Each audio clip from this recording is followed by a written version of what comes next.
backwards immediately. So right now the best Cactus offense is their defense. Well, Lloyd, I know you've got a lot to do and you're a busy guy. Do you ever get a chance to just kind of sit back and watch the football game itself? I did for about 10 minutes. Yeah. I told my wife, I was like, you know what, I'm just going to go sit in the bench, the bleachers. And so I did that for about 10 minutes and I got bored. And I was like, nah. So, you know, I walked over there to the other sideline, showed my face, you know, told these guys congratulations. I appreciate them. You know, tell them they look good. Came over here, did the same thing. And then next thing you know, Eloy. Oh, yeah. And it's like, man, I just want to rest. And then, you know, I was supposed to come up here earlier, and I apologized, and I was down there doing some stuff, and then we gave out the awards. Like, I better go up there and take care of K-Mac. I just want y'all to know, guys, y'all are doing another awesome job. I've gotten some text messages throughout the game, and they were saying the same thing, that, man, this was definitely a winner. Hopefully we can continue to do things like this throughout the season. Yep. And that was one of the things we mentioned this afternoon in the meeting was about doing some more radio broadcasting throughout the season. You know, maybe not necessarily big games. Of course, we want to do that, but, you know, maybe during the season, game of the weeks. Right. And that's one of the things I'm trying to do because, you know, definitely game of the week, you want to promote that. It helps. And what I try to do as a league owner is every team gets a different player, game of the week, promote that team. That way it helps them and, you know, even it out and stuff like that. That's what we try to do. So this would definitely help the radio. Well, we're having a good time. We appreciate everybody's patience out there as we struggle with the duplicate numerals and all that kind of thing. We're hanging out as best we can. So you're doing a good job. Enjoying it. Yeah, like I said, you're doing a good job. I mean, y'all guys are awesome. That's why I asked y'all to come back. And hopefully y'all will come back out. Well, I appreciate being here. This is my first experience watching an STAFF football game, and I like the talent level. I like, you know, it's they just show players have a lot of heart. They have a lot of pride. And so far, a good football game. Besides, you know, all the little growing pains, this is just it's a pleasure to watch. Yeah, definitely.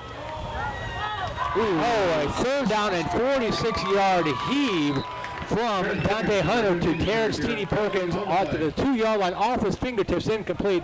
Wasn't going to count because there's a flag in the back for the anyway, but what a gun. All right. Well, guys, I just want to give a quick shout-out, if I can, to all you other teams out there listening tonight. Definitely come to Staf, www.gostafgo.com. Give me a call. If you don't have my number, I'll tell you right now, it's area code 210-707-0692. We are definitely worth looking at. This one next year will be my 4th season. I promise you we have a lot of good things to come. So y'all guys give me a call. To the other players and within the staff and other organizations, Texas football wouldn't exist with you guys.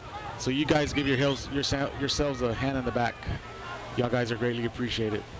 And again, thank you, K-Mac Sports. We appreciate y'all. And y'all enjoy the rest of the game. We will. And thanks, fans. If you didn't get that number, I am snap over his head back to the 15-yard line. Rose gets it away. And that ball's going to land at the 45, and it takes a Mesquite roll. It's going to be dead at about the 38-yard line. So it all worked out pretty well for Mesquite, all things considered. And now a lot of bad stuff going on down the field. So unfortunately on that note, we're going to let you go down there and play enforcer, sir. Awesome. Eloy Villa, Commissioner of Staff. Thank you very much for his time. And yes, there is a little fight going on down in the field, but yeah, there was a little cheap shot coming up as the ball was waiting to be dead. There at the 33-yard line, some Cactus Conference came and blindsided somebody, and then 77 from the Mesquite Conference says, well, what you can do, I can do better, and just blindsided somebody else. Now there's a melee there at about the 25-yard line. Coaches, refs, everybody trying to organize everything, but that can just that's bad football, and I'm not going to give any merit to it. As the Mesquite Conference, again, on that possession, had the ball at the 48-yard line, inside Cactus territory. They drove it all the way to the 18. From there, it was a loss of about 20 yards on a fumble, a 15-yard penalty, another loss, and then a punt that from the 46-yard line that the punter had to go all the way to the 15-yard line as the ball went over his head and punt it. Pretty good punt as he got back to, you know, all the way to about the 40, 35-yard line, and that's when I don't know what the frustration is about. I guess so now, I mean, they're going to have to clean up a lot of flags. I think they called a 15-yarder first on Mesquite Conference, and we'll call the game right now. Thank you. They're going to call the game right now? I think he said it basically, if it doesn't settle down, they're going to call the game right now. Now we got the refs and the coaches meeting again as they met right at midfield right before halftime to figure out all the rule changes. As you heard Eloy said, they're playing the Pro Bowl rules. Right. No blitzing, nothing like that, and they were getting away with it. So, yeah, I guess all that illegal procedure on defense was because they were calling plays that were not allowed during this All-Star game or banned. But right now, it's just out of control. The players are just frustrated, and the Cactus Conference is, I don't know. I mean, that was a cheap shot on a part of the player of the Cactus Conference that started the whole thing, but 77 didn't have to come in and lay somebody out afterwards. So you understand. You understand. You got your teammates back, but now the players. This is now they're gathering on there. There might be some ejections. There might be more penalties as we'll wait what the referees decide. But it was a nice start off to this game. It's kind of turned a little bit sloppy. Well, you basically had a situation on a punt like that where you had a bunch of guys standing around the ball waiting for it to die, and somebody came flying in and blindsided somebody, and then somebody came back the other side. And yeah, in the NFL, that's a 15-yard penalty. They don't let that kind of cheap shot. You know, the player safety, and that's that's not good sportsmanship. And the referee was standing right there in front when this Cactus player came and leveled one of the Mesquite players, and he didn't throw a flag. He just let it go. And if he would have thrown a flag right there or blown the whistle, we might not have had that the 77 come up and lay somebody out. And 77 is David Barron from the Austin Vipers. So now, crowd is cheering as I guess the game is going to continue. I think they're basically they're calling the teams together once again. Both teams are gathering around their respective head coaches. The situation: 5:34 to go in the third quarter. Mesquite Conference on top, 17-7. That was the score at halftime. And you really weren't missing a whole lot as far as game action while we're talking to Eloy Vera, except the Mesquite Conference going to a 3rd and 46 type situation. They were going the wrong way. Boy, that was a nice connection between, I think it was Cooks or a player coming across the field and from Dante, and that was a nice play. It took them all the way inside the 20-yard line, but then they just started going backwards. They started scrambling, going backwards, and Simon Guerrero there with a nice fumble, made the quarterback fumble for a big loss, and then the 15-yard penalty. And now just trying to organize things and trying to calm things down and restart this game, and hopefully all this cheap shot and dirty play is done away with. This is an all-star game. This is something the fans need to come in and show some good sportsmanship. But like we said in the beginning of the game, these players are taking it seriously. The coaches are taking it seriously. So competition. But you know, at the same time, on that same note, the players are taking it seriously, but you've got a lot of kids in the stands. You've got a lot of, these players have a lot of sons and daughters watching them. They don't need to be seeing that kind of stuff. That's just cheap football. I know it's hot out there. They're probably, hot and tired and getting irritated, but you just don't need to do that. Play the game hard, play it clean, and set an example for the kids that are watching. We talked about, and you see it on the team websites, how important they value the family and all that kind of thing. Players need to show it. Don't just talk about it. They need to show it. Yeah, and then a Cactus player that I guess got hit, and then he started doing the rope-a-dope, the Muhammad Ali thing, trying to swing at any Mesquite Conference player he saw. Again, the numbers are pretty hard to read. And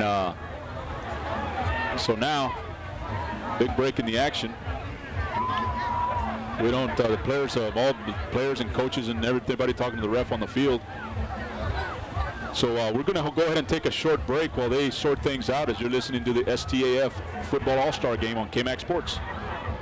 Double-digit pay raises are history. Now money's a lot harder to get a hold of and even harder to hang on to. That's why State Farm agent Allison Boyd would like to offer you a free discount double check. She'll go through your car insurance policy to make sure you're getting the discounts you deserve and aren't leaving any money on the table. So call State Farm agent Allison Boyd in Liberty Hill today, because being there to help keep more of your money in your pocket is why she's here. Like a good neighbor, State Farm is there.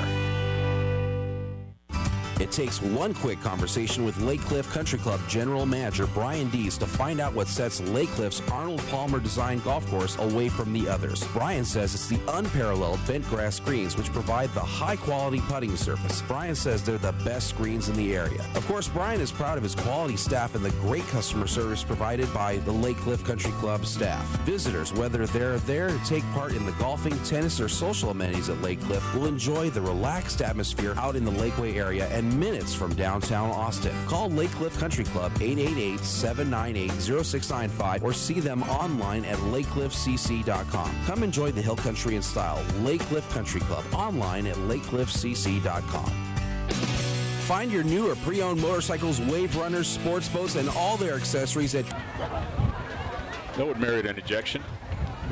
Well, both teams are back on the field, so it looks like we are going to get back to football eventually here. 5:34 to go in the third quarter, 17-7, Mesquite Conference on top.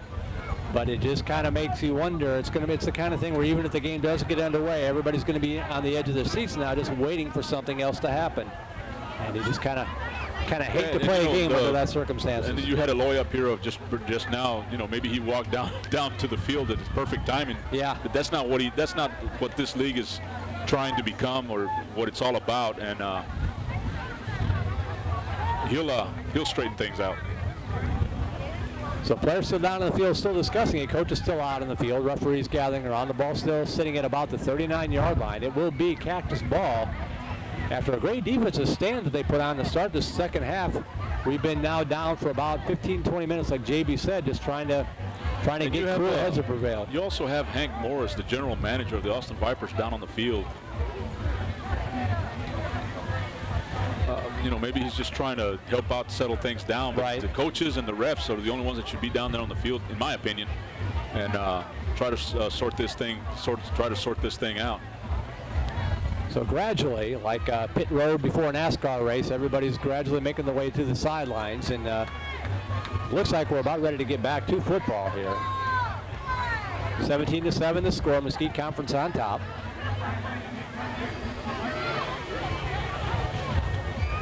And the Mesquite team gathered around their coaching staff at about the 30-yard line for the most part. Most of them, not all of them, but most of the players gathered around there. And offensive and defensive units are on the field now. Everybody else is pretty much cleared off the field. Chains are being moved, so it looks like this might be something that they would look at as part of the amateur football.